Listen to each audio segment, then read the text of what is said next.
আসসালামু আলাইকুম আরহামতুল্লাহি আবরাকাতুহু। অনেকেই মনে করতে পারেন যে আমি আর আগের মতো সেভাবে কেন ভিডিও বানাচ্ছি না, কারণ ভিডিও বানাতে গেলে হয়তো বা অনেক টপিক লাগবে। তো ইসলামী বিষয়ে ভিডিও বানালে কয়েক হাজার, কয়েক শত, যত ইচ্ছা ভিডিও আপনি বানাতে পারেন, টপিকের কোনোই অভাব হবে না। কিন্তু ভিডিও বানিয়ে যদি আপনার বিভিন্ন বিপদ আপদ হয় বা অন্যের আপনি শত্রু হন, তখন কিন্তু ভিডিও বানানোর ইচ্ছা আপনার কমে যাবে এবং বিভিন্ন রেস্ট্রিক্ট আসে। এই ভিডিও বানালে ফেসবুকে আপলোড করলে সমস্যা, অমুক বিষয়ে অমুক তমুক টপিকে কথা বললে ইউটিউবে আপনার চ্যানেল রেস্ট্রিক্ট করে দেয়।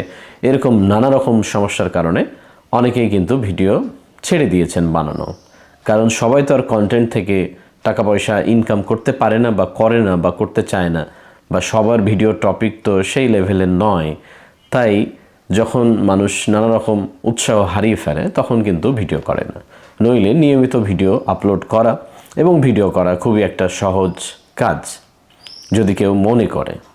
তো যে যে বিষয়ে ভিডিও বানাচ্ছেন, কী উদ্দেশ্যে বানাচ্ছেন, সেই উদ্দেশ্যটাও যেমন আমাদের ঠিক করা উচিত, প্রায়োরিটি দেওয়া উচিত যারা যে কারণে বানাচ্ছেন, এবং নিয়মিত ভিডিও আপলোড করা উচিত। নইলে চ্যানেলগুলো আমাদের হারিয়ে যায়। কিন্তু আমরা কেউই খুব একটা এটা করতে পারি না যদি না প্রফেশনাল ওয়েতে কেউ কাজ করে। তো আমরা মাঝে মাঝে ট্রাই করব, প্রত্যেকবারই কথা দিই যে ভিডিও আপলোড করার, দেখা যাক কি হয়। আসসালামু আলাইকুম রহমতুল্লাহ।